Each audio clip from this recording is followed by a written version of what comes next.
로마서 14장 1절부터 9절입니다. 시작. 믿음이 연약한 자를 너희가 받되 그의 의심하는 바를 비판하지 말라. 어떤 사람은 모든 것을 먹을 만한 믿음이 있고 연약한 자는 채소를 먹느니라. 먹는 자는 먹지 않는 자를 업신여기지 말고 먹지 못하는 자는 먹는 자를 판단하지 말라. 이는 하나님이 저를 받으셨음이니라. 남의 하인을 판단하는 너는 누구뇨?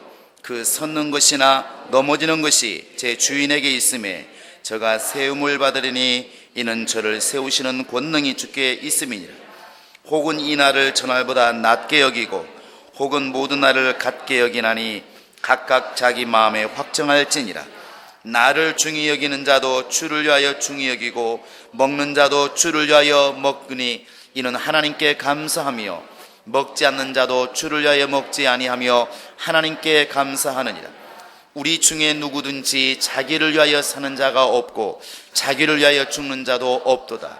우리가 살아도 주를 위하여 살고 죽어도 주를 위하여 죽나니 그러므로 사나 죽으나 우리가 주의 것이로라. 이를 위하여 그리스도께서 죽었다가 다시 살으셨으니 곧 죽은 자와 산 자의 주가 되려 하심이니라. 하나님은 유일하시다. 세 번 시작. 하나님은 유일하시다. 하나님은 유일하시다. 하나님은 유일하시다. 우리 하나님은 이 세상에 둘도 없는 딱 한 분이신 하나님이십니다. 이것이 우리 신앙의 사실은 뿌리고 이것은 사실입니다. 신이라 불리는 존재가 없다는 것은 아닙니다. 이 땅에 신이라고 불려지는 존재가 참 많이 있습니다. 우리나라에도 보면은 바다에도 가보면 해신, 용왕신, 또 이제 산에 가보면 산신령, 산신, 이런 신들이라 불리는 신들이 많이 있지만 그러한 신들은 원래 하나님께서 이미 말씀하시기를 그 세상의 모든 신들은 다 내가 지었나니 그렇게 말하고 있습니다. 피조된 것들이라는 것이죠. 세상에 지음받지 않고 영원전부터 영원까지 홀로 계시는 분, 모든 만물을 지으시고 모든 만물을 이렇게 운영하시고 모든 것을 홀로 하시는 분은 바로 우리가 믿는 하나님, 그분 한 분이십니다. 이것이 우리 신앙의 고백이고 이것이 성경의 지식입니다. 우리 성경 한번 같이 보겠습니다. 이사야서 45장을 펴보시기 바랍니다. 자, 이사야서 구약성경 45장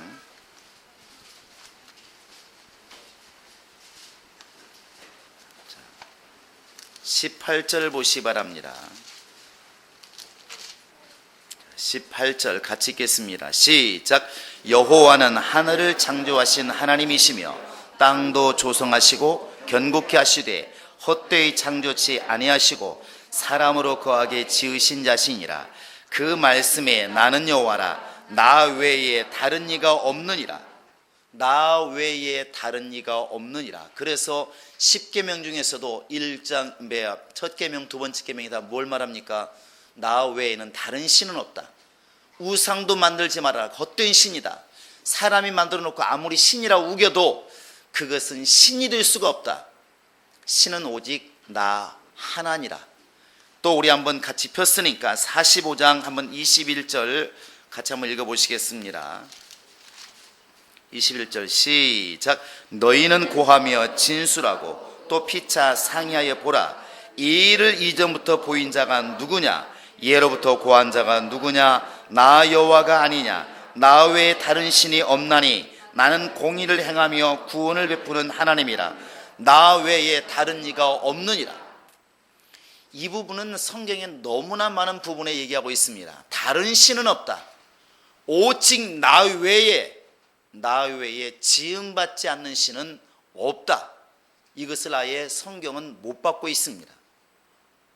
그래서 우리가 이렇게 하나님이 한 분이시라는 것을 바로 한자로 표현해서 유일신이다 이렇게 말합니다. 유일신, 오직 한 분이신 하나님, 모든 생명의 주인이신 하나님, 모든 복의 근원이신 하나님, 사람을 죽이기도 하고 사람을 살리기도 하시고 인간의 모든 것을 주관하신 하나님, 그 하나님은 오직 한 분이십니다.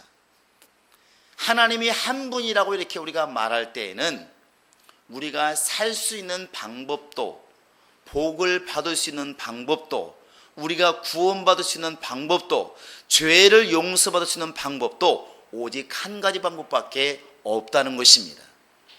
그 유일하신 하나님이 유일하게 우리에게 생명의 길로, 구원의 길로, 죄를 용서받는 길로, 은혜 받을 유일한 길로 이렇게 내세우신 분이 바로 아들이신 예수입니다.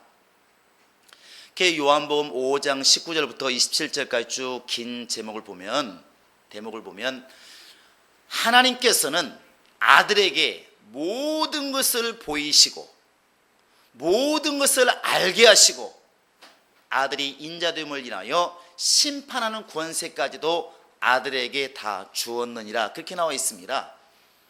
우리가 하늘을 쳐다보면서 하나님 하나님 아무리 외쳐도 바로 그가 보내신 자 예수를 볼 만한 눈이 없으면, 하나님이 보내신 자 내세운 자 예수를 믿을 만한 믿음이 없으면 그 뒤에 있는 하나님의 복과 생명과 은혜는 체험할 길이 없다는 것입니다. 왜냐하면 하나님의 모든 것을 다 아들에게 맡겼기 때문에 그렇습니다. 지금 하나님의 모든 것을 우리에게 보여주시고 하나님의 모든 것을 알게 하시고 하나님의 모든 것을 우리가 가지게 만들 수 있는 분은 바로 예수님이십니다. 그래서 우리가 교회 안에서는 찬양할 때도 예수를 부르짖고 기도할 때도 예수를 부르짖고 이렇게 전도할 때도 예수를 부르짖는 것입니다.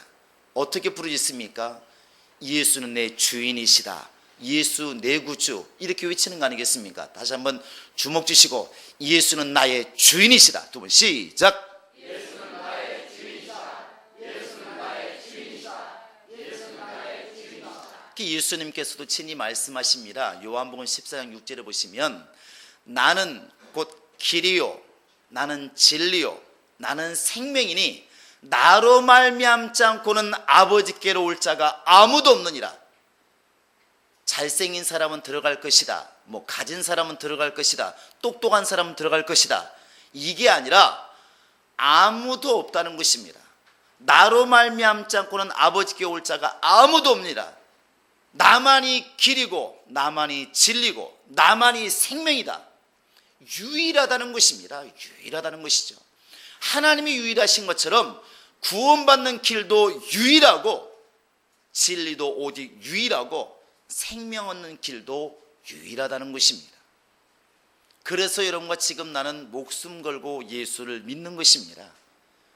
예수를 통해서만이 하나님께 나아갈 수 있기 때문에, 유일하신 하나님께 나아갈 수 있기 때문에 우리는 모든 것을 다해서 예수를 믿으라고 권면하고 있는 것이고, 그렇게 우리는 지금 예수를 믿고 있는 것입니다. 이 믿음을 가진 바로 저와 여러분들은 복 있는 자들입니다. 할렐루야. 쑥스럽지만 우리 옆 사람 손을 잡으시면서 그 믿음을 가진 당신은 복 있는 자입니다. 시작.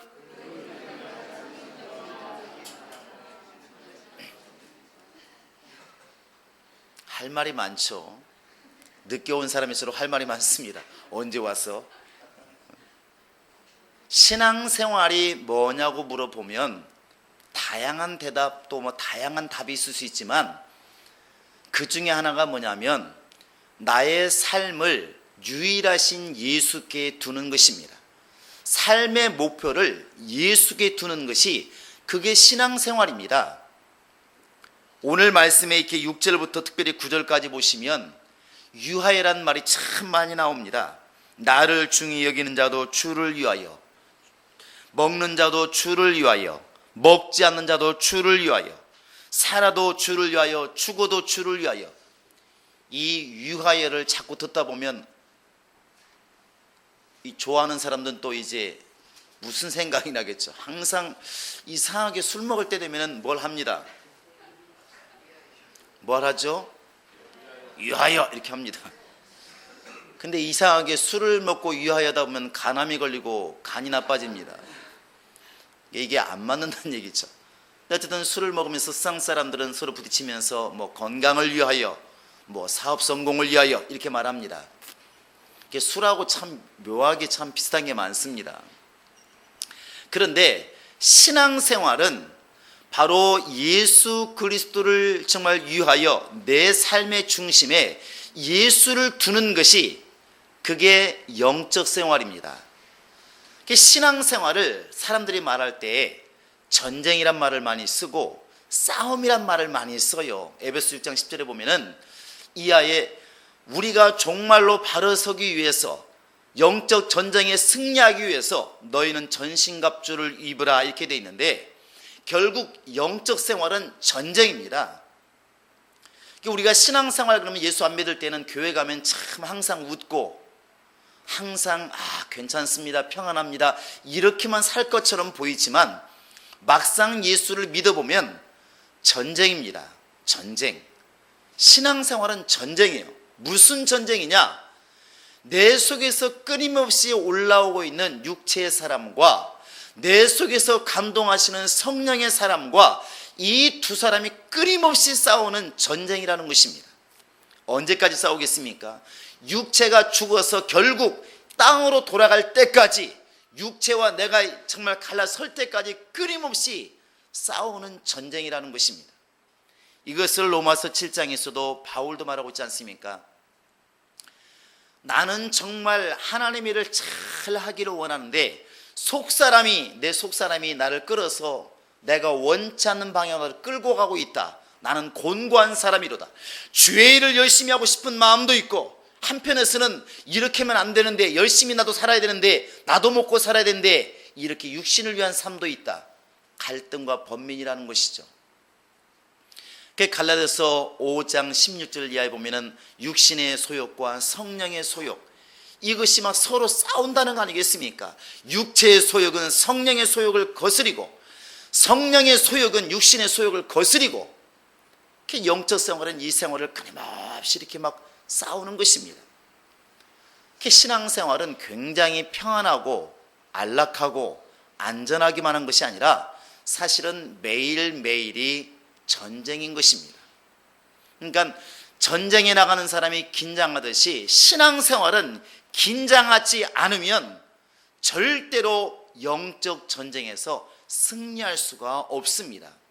그래서 성경에서는 깨어있으란 말을 많이 하지 않습니까? 깨어있으라, 깨어있으라. 예수님께서 겟세마네에서 기도하실 때에도 기도하다 와서 보니까 제자들이 자고 있습니다. 그냥 할 일 없어 잔 게 아니라 성경은 뭐라 기록하고 있습니까? 저들이 피곤함일러라. 피곤함이라. 너무너무 피곤하니까 잠들었는데 그런 잠든 제자들 향해서 야, 내가 이해한다는 것이 아니라 시험에 들지 않도록 깨어있어 기도해라. 깨어있어 기도해라. 그렇게 졸린다고 자고 힘들다고 그만둬버리면 너희는 시험 들 수밖에 없다. 영적 생활은 이 전쟁에서 이겨나가는 것입니다. 육신의 소욕이 끊임없이 올라올 때 성령의 소욕으로 그 육신의 소욕을 이겨나가는 것이 그게 영적 생활이라는 것입니다. 할렐루야. 여러분 한번 생각해 보시기 바랍니다. 이렇게 누군가가 이렇게 추워서 얼어 죽었다. 그게 무슨 간증이 되겠습니까? 누군가가 배고파서 배고파 죽었다. 그게 무슨 간증이 되겠습니까? 누가 아프다 죽었다. 그게 무슨 간증이 되겠습니까? 그런데 다른 사람들은 추워서 죽을 수밖에 없는데 그 사람은 막 그 시간에 열심히 땅을 파든지 무슨 수를 해가지고 살아왔대. 그게 대단한 거 아니겠습니까? 영적 생활이라고 하는 것은 힘든 게 분명히 있고 어려운 게 있고 너무나 고통스러운 면이 있을지라도 끝까지 성령을 따라서 성령의 소욕대로 육신의 소욕을 이겨나가서 나는 육신의 소욕을 이기고 극복하고 나는 영적으로 살았다.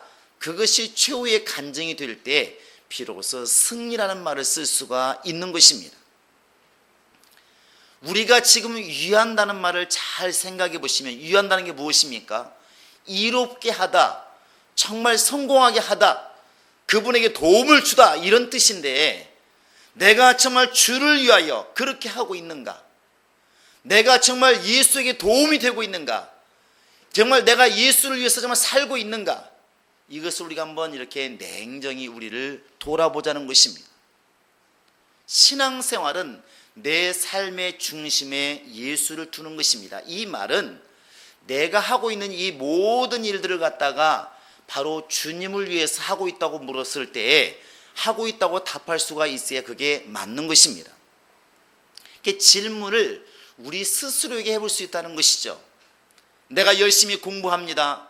내가 열심히 했어서 열심히 돈을 법니다. 사업을 열심히 합니다. 그렇게 했을 때에 열심히 하는 것에 대해서 묻는 게 아니라 무엇 때문에 그 일을 하느냐 물었을 때 답이 나오게 되어 있습니다. 무엇 때문에 지금 그 일을 하느냐?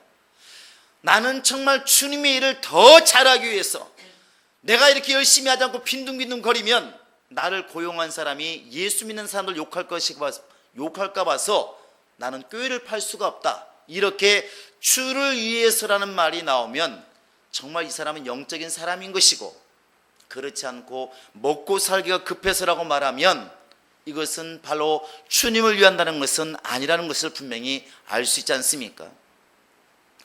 유하여란 말을 갖다가 여러분 잘 새겨 들으시기 바랍니다. 주님이 원하시는 것은 우리의 삶이 주를 위한 삶이 되기를 원하고 주님을 위한 그런 삶이 이루어지기를 우리에게서 원하신다는 것입니다. 자, 내 영혼아 예수를 위한 그런 삶을 살자. 시작.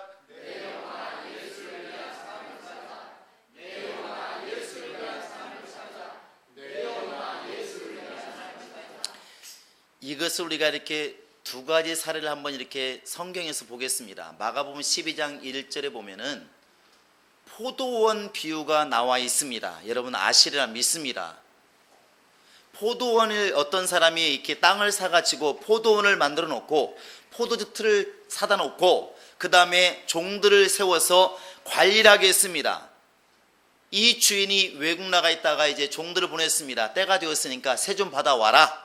그 포도를 팔았을 것이니까 얼마를 받아와라 그랬습니다. 전부도 아니고 얼마를 받아오라고 종들을 보내었더니 그 포도 농사를 짓는 종들이 그 세를 받으러 온 종을 죽였어요. 이상하네. 다른 종을 보냈습니다. 또 죽였습니다. 나중에는 아들을 보냈어요. 내 아들은 공경하고 세를 주겠지. 그 아들을 보냈더니 종들이 무슨 생각을 했냐면 저 아들을 죽이면 이 포도원 다 이것이 우리 것이 되지 않겠느냐. 아들까지 죽이자. 그래서 아들을 죽였습니다. 나중에 주인이 화가 나서 그들을 다 죽이고 내쫓았지만 여기서 잘 보시면 그 포도 농사를 짓는 일꾼들이 열심히 일을 안 했느냐? 열심히 일을 했습니다. 포도 농사를 열심히 안 지었느냐? 열심히 지었습니다. 그런데 문제가 어디 있느냐? 자기를 위한 농사였다는 것입니다. 땅도 주인 것이고 포도도 주인 것인데 분명히 자기를 위한 농사를 지었지 주인을 위한 농사를 지은 것이 아니라는 것이죠. 진짜 주인이 올 때 쫓겨날 수밖에 없다는 것입니다. 다른 것을 예를 한번 들어볼까요? 마태복음 25장 이제 31절에 가보면 바로 이제 주인이 올 때 양과 염소를 구별할 때가 있는데 오른편은 사랑한다는 것이죠. 오른편은 양을 두고 왼편은 염소를 두는데 오른편에 있는 자들에게 양들과 같은 오른편에 있는 자들에게 주님 말씀하십니다. 이제 하나님으로부터 복받을 자들이여 하나님의 나라를 상속받으라 이렇게 말합니다. 근데 이 사람들이 깜짝 놀랐습니다. 어찌 그런 일이 있습니까? 나 같은 사람이. 그러니까 주님 말씀하지 않습니까? 너희가 내가 줄일 때 먹을 것을 주었고 목마를 때 마실 물을 주었고 내가 병들었을 때 나를 돌아보았노라 이렇게 말합니다. 근데 그 사람들이 언제 그렇습니까? 그런 적이 한 적이 없는데요 할 때 네가 네 옆에 있는 가장 작은 자에게 한 것이 곧 나에게 한 것이니라. 이 주의 말씀을 잘 들어보면 그 사람들은 알고 있든 모르겠든 주변 사람들을 위한 삶을 살았다는 것을 금방 알 수 있어요.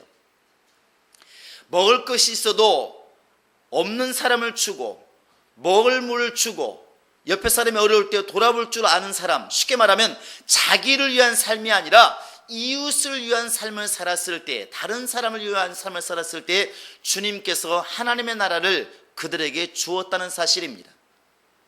우리가 지금 신앙생활을 하고 있는데 신앙생활이 나를 위한 신앙생활인가 주를 위한 신앙생활인가, 이것이 분별되지 않으면 영적 생활이 어렵습니다. 교회 안에 있다고 해서 신앙생활을 정말 잘하고 있을까? 아닌 경우 많습니다. 교회에서 기도하는데 자기만을 위한 기도합니다. 하나님, 나에게 건강 주세요. 내 사업 성공하게 해주세요. 내 가족 잘 살게 해주세요. 내 앞날 형통하게 해주세요. 이 기도가 과연 주님께서 응답을 하시겠지만 구하니까 그것이 과연 주님과 무슨 상관이 있을까? 무슨 상관이 있을까? 분명히 주님께서 기도를 가르칠 때에는 하늘에서 이루어진 뜻이 이 땅에서도 이루어지게 해달라고 기도하라고 분명히 말씀하셨는데, 정작 기도할 때 자기만을 위한 기도한다고 한다면 그게 어떻게 주님을 위한 삶이라고 말할 수가 있겠냐는 것입니다. 교회 안에 있다고 우리가 만족하지를 말자는 것입니다. 주님의 일을 하자고 그러면 마음이 뭔가 서운하고 힘들고 짜증나고 피하고 싶고, 나에게 관련된 것들은 열심히 한다고 한다면 그게 아까 포도원에서 일하는 일꾼들과 뭐가 다르겠냐는 것입니다. 나만을 위한 삶을 살고 있으면 우리가 볼 때는 모양이 사람이기 때문에 사람이지만 짐승과 다를 게 없습니다. 저는 어릴 때 시골에 살아봤기 때문에 짐승들의 삶을 좀 많이 압니다.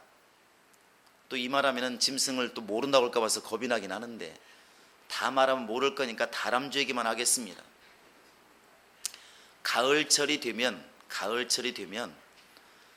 다람쥐를 유심히 보고 있습니다. 그럼 다람쥐가 알밤을 갖다가 밤을 갖다가 입에 집어넣는데 한 번에 손이 없으니까 걔들은 입에다가 다 물고 갑니다. 그러면 이쪽에 두 개, 이쪽에 두 개면 입이 어떻게 되면 이렇게 됩니다. 표현할 수가 없는데 자기 볼을 당겨 보시기 바랍니다. 가득 입에 넣으면 이게 다람쥐가 원래는 이쁘장한데 이렇게 됩니다. 이렇게 풍선처럼. 그 다람쥐를 잘 보고 있으면 다람쥐가 나무 올라갔다가 바위에 갔다가 갑니다. 그냥 멀리서만 보고 있습니다. 그 어느 순간에 싹 돌아보고 아무도 없는 것처럼 보이면 그 바위 밑에 있는 굴로 쏙 들어갑니다. 그 다람쥐는 끝장난 겁니다. 제가 보고 있으니. 그러면 괭이를 가지고 가서 이제 다람쥐 굴을 팝니다.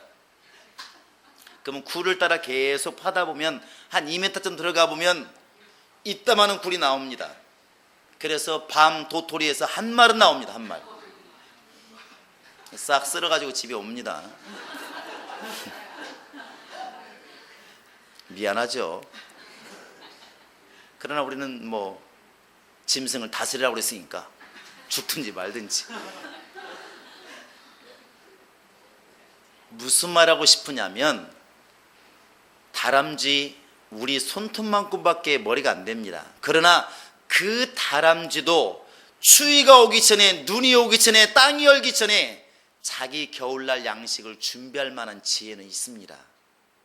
우리가 보험 들고 노인에 먹을 양식 준비하고 땅 사놓고 집 사놓고 다람쥐가 굴 파서 밤 준비하는 것과 이런 뭐가 다릅니까? 똑같지 않습니까?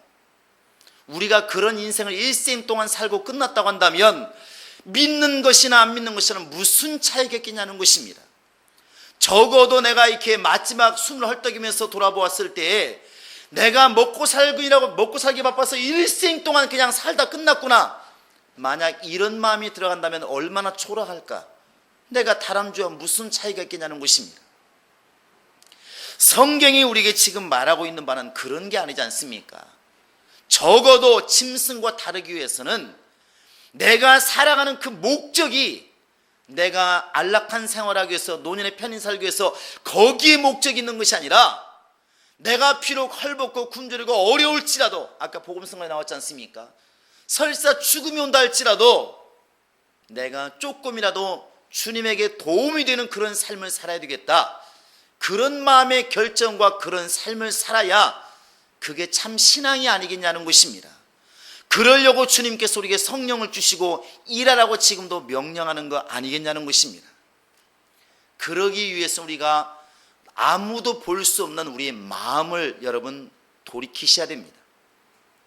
마태복음 15장 8절에 이사야서를 이렇게 인용한 말씀이 나와 있습니다. 무슨 말씀이냐면, 하나님이 말씀하시는 거예요. 이 백성이 입술로는 나를 존경하고 입술로 나를 정말 공경하지만 마음은 내게서 멀도다. 마음은 내게서 멀도다. 이게 제일 무서운 거 아니겠습니까? 입술로는 찬양할 때 하나님은 최고라고 거룩하신 하나님이라고 막 찬양을 합니다. 예배 잘 드립니다. 누구도 속을 모르죠. 그러나 그 마음 중심이 하나님과 멀어져 있다면, 직분자가 직분이 싫다고 마음속에 있다면, 구역 예배를 잘 인도하고 신방은 가고 있지만 마음속에서 힘들어 죽겠다, 짜증나 죽겠다고, 직분 좀 안 했으면 좋겠다고 이런 마음을 가지고 있다고 한다면 아무도 모르지만 주님이 얼마나 서운할까? 그게 과연 주님을 위한 삶일까? 예수를 안다 하는 사람이 마음의 중심이 예수로부터 멀어져 있다고 한다면 주님이 얼마나 서운할까? 괴롭지 않겠습니까? 주님이 이 땅에 있는 동안에 바로 바리새인과 서기관들, 그들을 갖다 책망한 건 그들의 행위가 아니었습니다. 외식한다는 것, 달리 말하면 행위로는 굉장히 신앙이 있는 것처럼 보이는데 마음이 멀어졌다는 거 아니겠습니까? 마음이 이미 멀어졌다는 것입니다. 마음이 주를 향해 있지 않고 마음이 주로부터 떨어져 있다는 것입니다. 그게 바로 외식입니다. 가장 경계해야 될 것이죠. 여러분, 주님이 우리에게 원하시는 것은 나도 너희를 위해서 피 흘려 죽었다고 하는 것을 네가 안다면 너도 그렇게 나를 위한 삶을 좀 살아달라는 것입니다.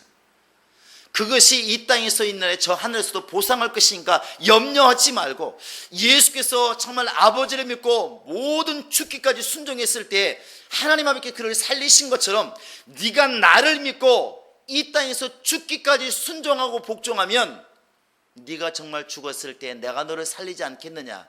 이게 성경의 법칙 아닙니까? 너무나 쉬운 성경의 법칙이라는 것입니다. 내가 나를 살리겠다고 외치면 주님께서 말씀하실 것입니다. 너 혼자만 살아보아라.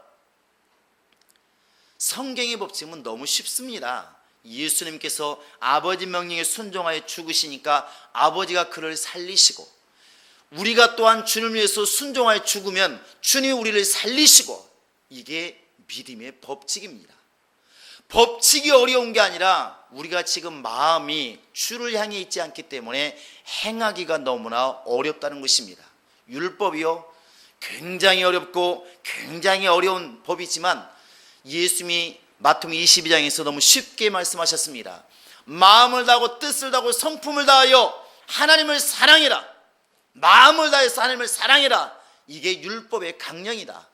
엄청나게 수십 가지 일일이 열거하지 않아도 그 모든 법이 말하고 있는 것은 하나님을 사랑하라는 것이다. 그것도 마음을 다해서 하나님을 사랑하라는 것이다. 이게 율법이라는 것입니다. 여러분, 주님이 오늘 또 우리에게 요구하는 게 있습니다. 그것은 주님을 위한 삶을 좀 이렇게 살아달라는 것입니다. 우리가 간혹가다 이번에 세월호도 마찬가지고 이랬지만 자기가 아닌 물에 빠진 사람을 건져냈을 때 독간 죽을 수도 있겠죠. 기차가 올 때 사람을 이렇게 건져냈을 때 사람들이 막 놀랍게 칭찬하잖아요. 세상에 대단한 사람이다. 정말 대단한 사람이다. 왜 대단하다고 말합니까? 자기를 돌아보지 않고 남을 돌아보았다는 거, 그거 아니겠습니까? 남을 위해 살았다는 것이죠. 그것이 대단한 것입니다. 그러면 성경대로 말하면 가장 신앙이 좋은 사람, 하나님의 나라에서 감탄하는 사람이 누굴까? 자기를 위한 삶이 아니라 주님을 위한 삶을 살았을 때 그 사람이 하나님의 나라에서 볼 때는 대단한 사람이라고 인정받지 않겠냐는 것입니다. 적어도 우리의 기도의 많은 부분의 내용은 그렇게 주를 위한 삶을 살겠다고 기도가 있어야 되지 않겠습니까? 여러분, 그렇게 할 수 있기를 바랍니다. 할렐루야. 분명히 육체가 있기 때문에 먹고 살기 위해서 일을 해야 되겠죠. 그러나 내 삶의 어떤 부분에 있어서는 분명히 이것은 나를 위한 것이 아니라 주님을 위한 부분이란 부분이 있어야 되지 않겠냐는 것입니다. 그래서 우리가 물질을 얻어도, 때로는 건강을 얻어도, 때로는 좋은 환경을 얻어도 이런 것을 위해서 나만을 위해서 쓰는 그런 삶이 아니라 주님을 위해서 쓰는, 그렇게 마음이 열려있는 그 신앙이 있어야만 우리가 비로소 예수의 사람이라고 볼 수가 있을 것입니다. 이것은 법칙이 어려운 것이 아닙니다. 행하기가 너무 어렵다는 것이죠. 내 마음을 누구도 들여다보지 않기 때문에 내가 어떻게 마음을 먹고 있어도 누구도 보지 않는 것입니다.